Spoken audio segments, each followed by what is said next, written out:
Labinot Gashi, i lindur në Afrikë dhe i rritur në New York, është bërë një figurë frymëzuese për shumë të rinj shqiptar që ndjekin ëndrat i jashtë-vendit. Megjithatë, pavarësisht nga pozicioni që mban çdo njeri, ajo që shpreson është të marrë vetëm mirënjohje nga miqtë e afërm, të cilëve i ka qëndruar në krah në momente të vështira, por edhe që i ka suportuar. Por, me sa duket, Labinoti është thellësisht i shkënjyer nga mikja e tij e vjetër, Dafina Zeqiri, për të cilën u shpreh se ka qenë ndër të parët që e ka promovuar, kur Dafina nuk njihej në tregun muzikor.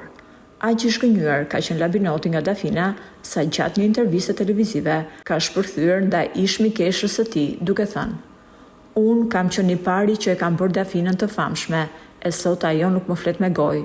Unë atë e kam promovuar gjithmonë, në kohën që ajo nuk njihej. Dhe e dini çka ka ndodhur? Sot që ajo ka kapur majat e suksesit, as që më flet me gojë, madje dhe në rrjetet sociale nuk ndiqemi. Por ajo që më vjen më shumë keq, a e dini se kush është?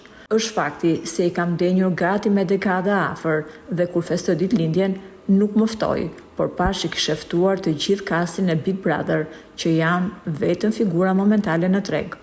Unë e bëra Dafinën të famshme dhe ajo sot nuk më flet me gojë. Nëse doni të dini se çfarë mendoj unë për atë, po ju them, ajo është vetëm një mosmirënjohëse." Duket se Labi nuk e ka përdindot faktin që Dafina nuk e fton më as në festat e saj, ndërkohë që në fillimet e karrierës së këngëtares, ai e ka suportuar mjaftueshëm. Po ju, çfarë mendoni? A ka të drejtë Labi që të ndihet i shkënjyer nga Dafina Zeqiri? Apo fama ndryshon gjithçka, edhe miqësitë më të vjetra? Shkruani mendimin tuaj në komente.